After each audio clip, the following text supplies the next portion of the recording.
बहू ही करती है, आप तो सिर्फ खर्राटे मारती हैं।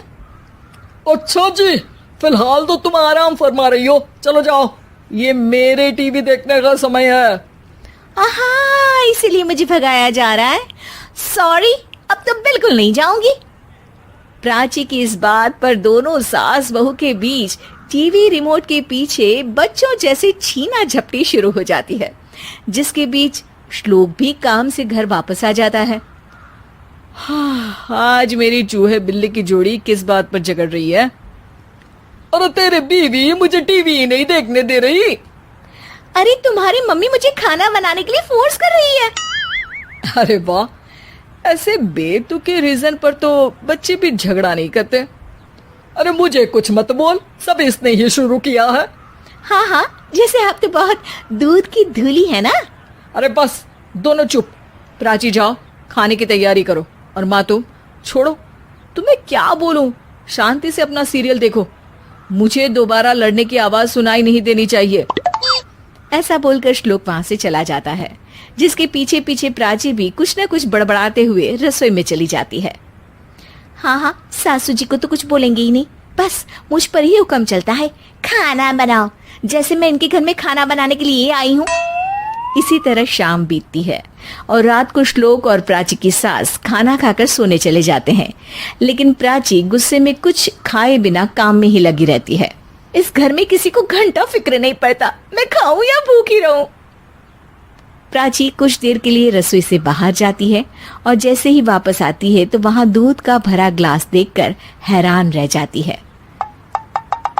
फिक्र पूरी है, बस दिखाना नहीं है। प्राची दूध पीकर सोने चली जाती है और अगली सुबह एक बार फिर सास बहू का कार्टून नेटवर्क स्टार्ट हो जाता है। ये तुमने ही किया है। अरे अजीब जबरदस्ती है, मैं बोल रही हूँ मैंने कुछ नहीं किया। दोनों ने मिलकर पूरे घर को पागल खाना बनाया हुआ है। यहाँ कोई नॉर्मल इंसान तो रह ही नहीं सकता, इसीलिए अब पड़ोसी क्या रिश्तेदार भी घर आने से कतराते हैं।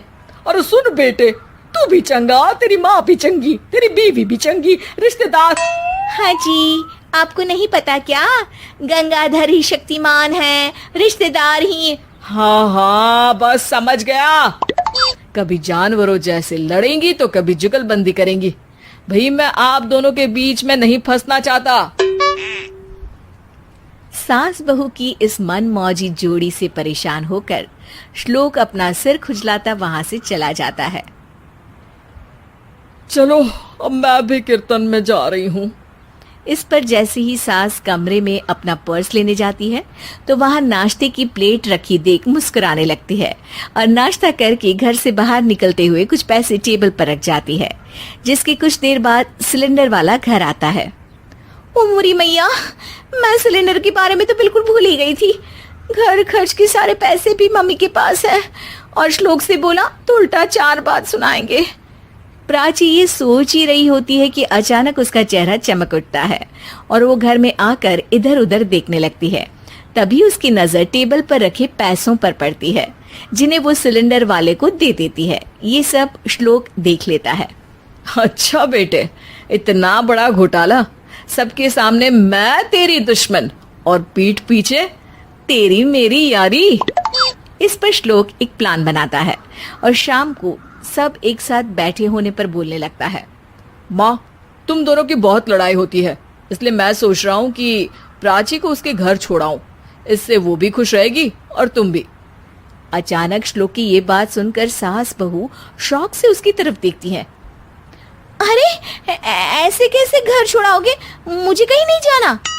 अरे तुमने बोला नहीं पर मैंने सुन लिया, तुम्हें मम्मी के साथ रहना अच्छा नहीं लगता, मुझे पता है। अरे वो अरे, जब बहू खुद कुछ काम बोले तो वो तुझे सुनता नहीं, और अब जो इसने बोला ही नहीं वो तू समझ गया। जब उसे नहीं जाना तो फिर जबरदस्ती क्यों कर रहा है? अच्छा, फिर आपको मौसी के घर छोड़ाता हूँ। बस अब आप दोनों एक घर में एक छत के नीचे नहीं रह सकती।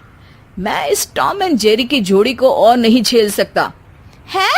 ऐसे कैसे नहीं रह सकते? तुम्हें इतनी दिक्कत है तो तुम्हारा बोरिया बिस्तर पैक कर देती हूँ, लेकिन मम्मी जी कहीं नहीं जाएंगी। बिल्कुल यही सुनना था मुझे। अगर दोनों में इतना ही प्यार है फिर हर वक्त ये लड़ाई का नाटक क्यों करती हो?